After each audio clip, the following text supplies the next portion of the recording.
Allora ragazzi, sono appena arrivato da Andrea a lasciare la multistrada 950 che ho usato per un bel po' dal 2017 e mi sta dando la nuova V2S presa ieri con soli 9 km per fargli il rodaggio.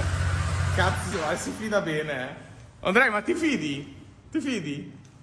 9 km rodare? Alex? Sin problema.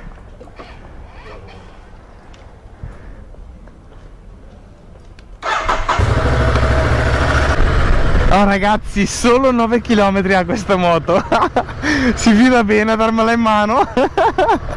Fai il rodaggio. No, adesso a parte gli scherzi, stra piano perché è tutto nuovo, gomme nuove, freni nuovi, quindi veramente l'ho appena ritirata ieri sera e veramente ci voglio andare pianissimo. Una cosa che possiamo vedere è che il sistema del parabrezza rimane lo stesso del 950. Primi chilometri. Allora, sicuramente sella molto più comoda del 950 che ho appena lasciato. Posso già dire un po' di differenza con il vecchio 950, perché prima di tutto abbiamo la frizione idraulica e si sente ed è bella. Come vi dicevo, la posizione in sella mi sembra leggermente un po' meno incassata.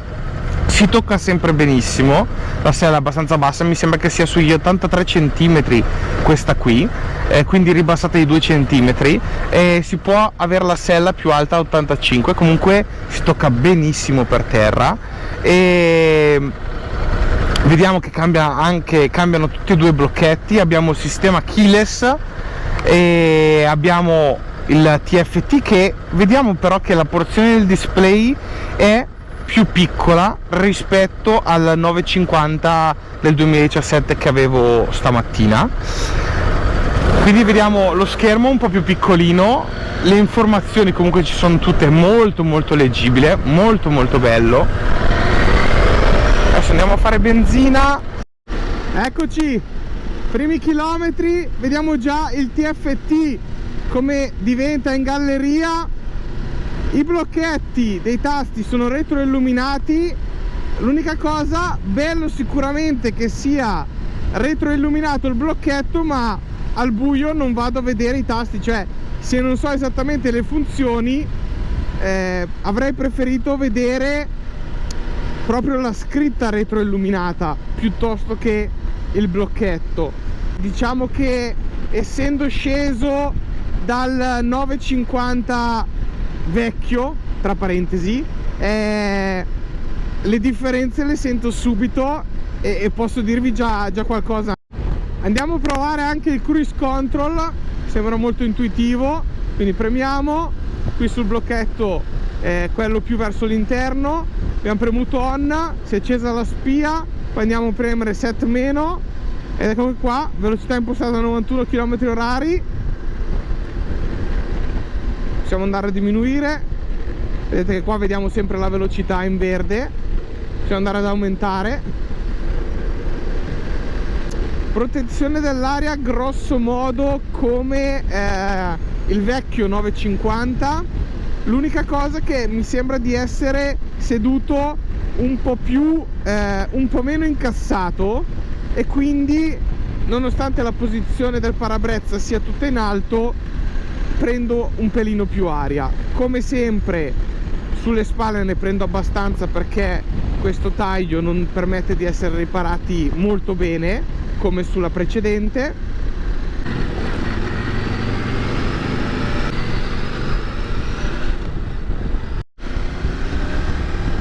Beh, diciamo che qua merita sempre una breve sosta spettacolare.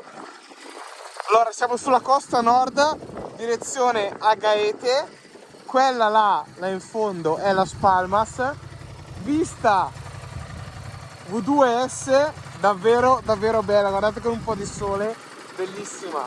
Questo grigio scuro è un grigio nardò scuro, no, anzi non è un grigio nardò, è proprio un grigio scuro molto bello con alcuni inserti neri, e poi abbiamo il cerchio parecchio tamarro, molto tamarro, cerchio rosso, sì, fa molta tamarria, però devo dire che stacca bene e dai, ha senso, poi richiama il rosso Ducati, abbiamo lo stemma avanti e dietro, bello, il rosso ci sta, via, andiamo, continuiamo.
Allora ragazzi, mi sembrava doveroso fare un attimo un riassunto della Multi V2S in questo posto magico. Vedete la strada, dietro di noi c'è l'oceano, è la strada che continua, la GC200, siamo a Gran Canaria. Mi spiace, c'è un po' di vento, ma è molto difficile trovare un posto su quest'isola dove non ci sia il vento. Andiamo un attimo a parlare della Multi V2S. Allora, a parte la colorazione, una cosa che vi devo dire è che, come avete visto, stamattina sono sceso dalla vecchia 950, ovvero dal 950 multistrada del 2017 con 82.000 km e sono salito immediatamente su questa. Benissimo. Cosa cambia dalla vecchia alla nuova? Allora, bene o male la moto è quella, ma ci sono delle migliorie che secondo me fanno veramente la differenza e che, vi devo dire la verità, essendo sceso dalla vecchia e salito sulla nuova, ho sentito immediatamente. Non appena seduti sentiamo subito la sella. La sella, ragazzi, è veramente diversa, molto più comoda rispetto alla versione precedente. Versione precedente vi parlo sempre della 2017. Io non ho provato altre 950 multistrada, quindi vi posso parlare per quella che ho provato io. Questa qua si chiama V2S, ma è praticamente una 950S, solo che hanno cambiato adesso il nome, hanno fatto il V4, hanno fatto il V2. Ok, quindi vi stavo dicendo, sella cambiata, molto più confortevole questa, veramente tanto, si sente tantissima differenza. Vi ripeto, con l'altra ci ho fatto 1300 km, quindi diciamo che ormai il culo l'ha memorizzata. Una cosa è che questa, vediamo qua in questa sezione, è un po' più larga. Questo, quando vogliamo andare magari a fare le curve, a spostarci un po' di più sulla sella, diciamo che lo rende un pelino più difficile scivolare a destra e a sinistra. Ecco, ma è giusto una cosa che ho notato, perché ho appena fatto questa strada qua e mi sono divertito un attimo, anche se siamo in rodaggio, però si sente la differenza da una sella all'altra, si sente questa differenza nel scivolare da destra a sinistra. Altra cosa che ho sentito subito non appena salito, come potete vedere, vedete qua, con dei GIS da moto come oggi si sente abbastanza su, diciamo, nell'interno gamba si sente questo, e diciamo che nella vecchia non c'era e si sente, non è che dà fastidio, però si sente che c'è, si sente. Io per esempio lo sento sulla fine del polpaccio qua in alto, vedete che è abbastanza sporgente. Pezzettino di telaio del traliccio, vabbè, possiamo anche limarlo via eventualmente. Poi saliti in sella, ecco, un'altra cosa appena saliti in sella che la posizione sembra un pelino meno incassata rispetto al modello vecchio, ovvero mi sembra un pelino più alta, ma non alta la sella, un pelino più alta come impostazione di guida. Non so se è solo una mia sensazione, comunque si tocca sempre bene, come dicevo prima nel video on board, si tocca sempre bene per terra. La sella è 83 cm, si può avere anche l'optional a 85. Comunque devo dire che fino ad ora ho fatto un 150 km, ho fatto sia autostrada sia curve, mi sono trovato bene. Certo, se fosse un po' più alta mi troverei ancora meglio per distendere un po' più le gambe. E cosa cambia? Ovviamente cambiano i comandi. Come vedete i blocchetti sono totalmente diversi dalla moto che ho guidato in questi giorni. Qui abbiamo le due frecce con... l'accendiamo così lo facciamo vedere.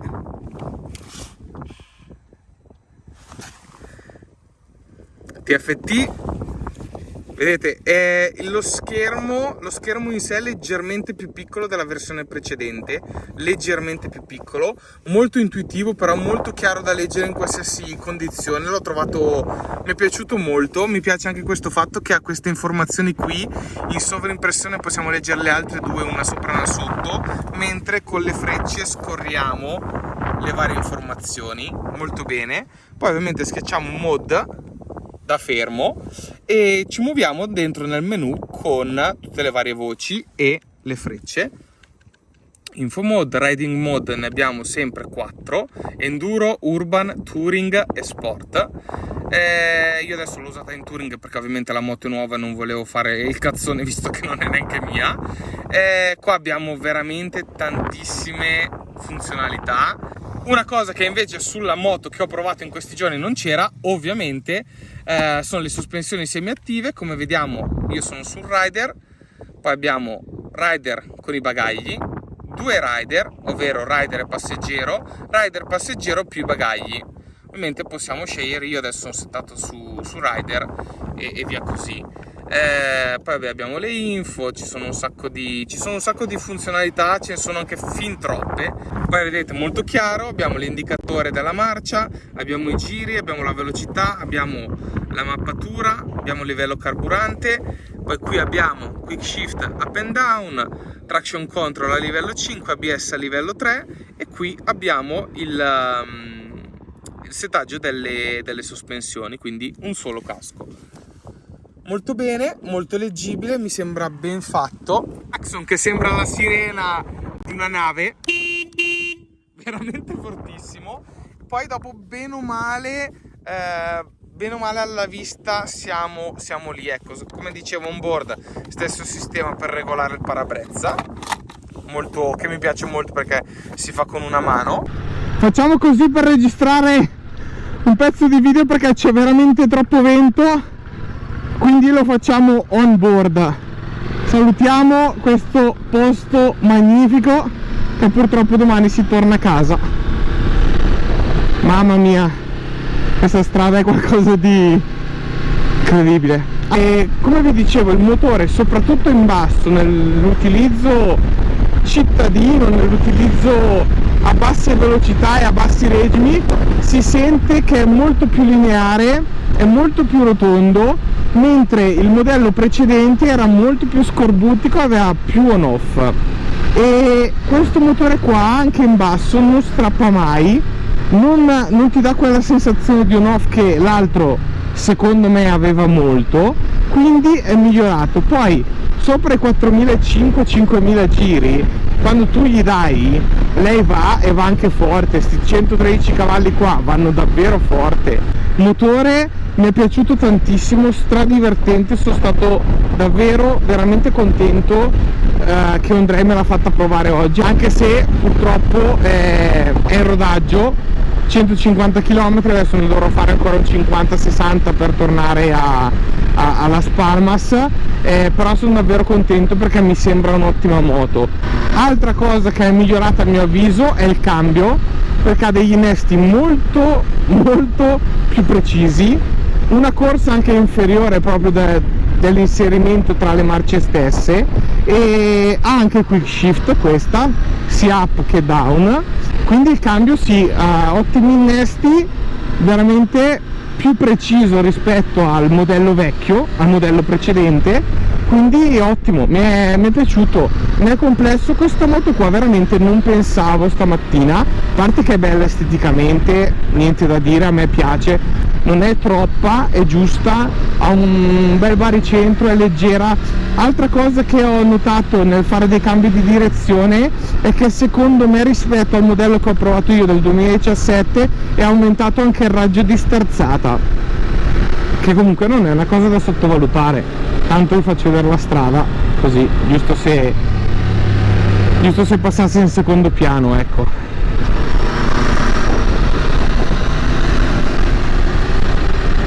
Concludo dicendo che per portarsi a casa la V2S ci vogliono circa 17.000 euro, che non sono assolutamente pochi, però devo dire che oggi l'ho guidata, mi è piaciuta davvero tanto, a parte che esteticamente così, con quei cerchi rossi un po' tamarra, io sono un po' tamarro, mi piace un sacco. Dotazione a tutto quello che serve, quick shift, veramente un sacco di controlli, le sospensioni semiattive Skyhook, ha veramente una dotazione super completa.